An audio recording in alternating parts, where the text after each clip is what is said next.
ایک غزوہ پیش آیا جس کو غزوہ احد کہا جاتا ہے۔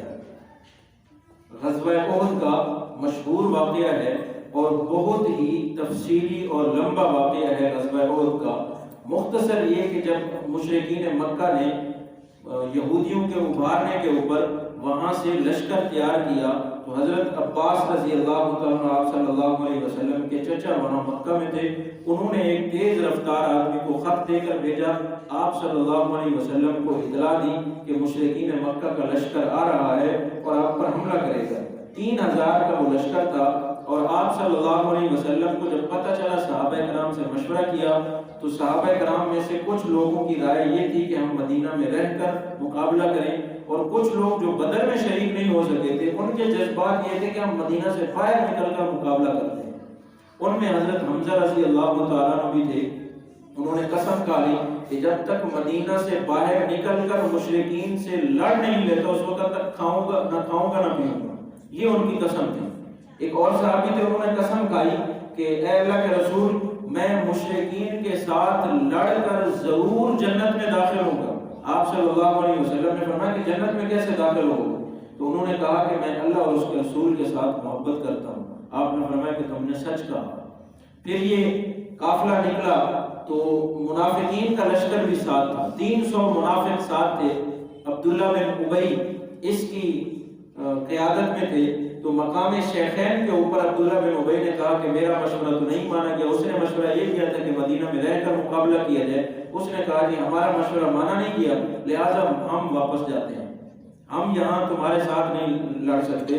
تو اس نے 300 آدمیوں کو لے کر وہ واپس چلا گیا۔ مسلمانوں کا کل لشکر 1000 کا تھا، اس میں سے 700 باقی بچے، اس میں سے بھی 2 قبیلے ایسے تھے جو متزلزل ہو گئے، اللہ نے ان کے قدموں کو مضبوط کیا اور وہ ساتھ چل پڑے۔ احد کے مقام پر پہنچے، وہاں صفیں بنائی گئیں اور جنگ شروع ہوئی تو وہاں پر 22 مشرکین کے سردار انہوں نے مبارزہ کیا۔ مبارزہ کہتے ہیں کہ آگے نکل کر اکیلا آدمی، جنگ شروع ہونے سے پہلے اکیلا آدمی کہتا تھا کہ کون ہے میرے مقابلے میں جو آئے میرے ساتھ لڑے۔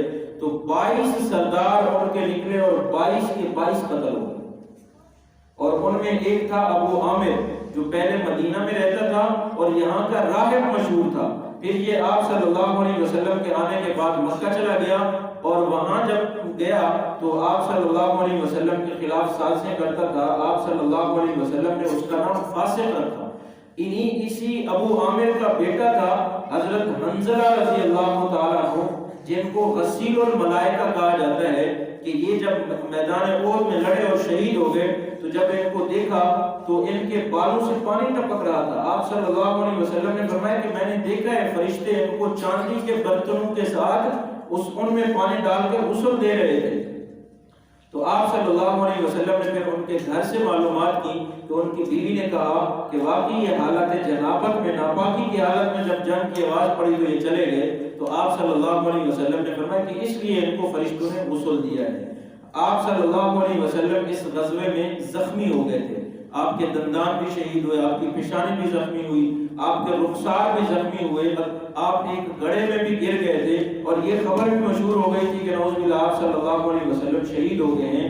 پھر بھی آپ صلی اللہ علیہ وسلم کے قدم میں جب آپ کے اوپر پیچھے سے حملہ ہوا تھا اور فتح جو ہے وہ شکست میں بدلی تھی، اور پھر تھوڑی دیر کے بعد اللہ نے استقامت دی اور وہ فتح میں تبدیل ہو گئی، اس وقت جب سارے کے سارے بہادروں کے قدم اکھڑ گئے تھے، آپ صلی اللہ علیہ وسلم کے قدموں میں ذرہ برابر بھی تزلزل نہیں آیا۔